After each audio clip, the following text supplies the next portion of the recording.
ఎలా ఉంది సార్ చాయ్? తాగావు? ఎలా ఉంది చాయ్? చాయ్ బాగుందా? షుగర్ కూడా సరిపోయింది కదా, లైట్గా, ఎక్కువ వేయకూడదని అట్లా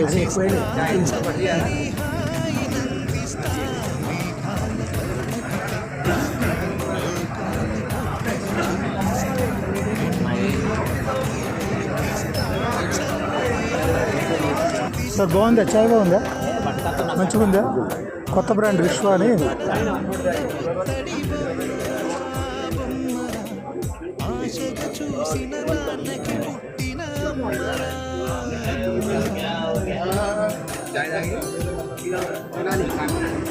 $99 అది కొంటే ఫ్రీ గులాబ్ జామ్ ఫ్రీ.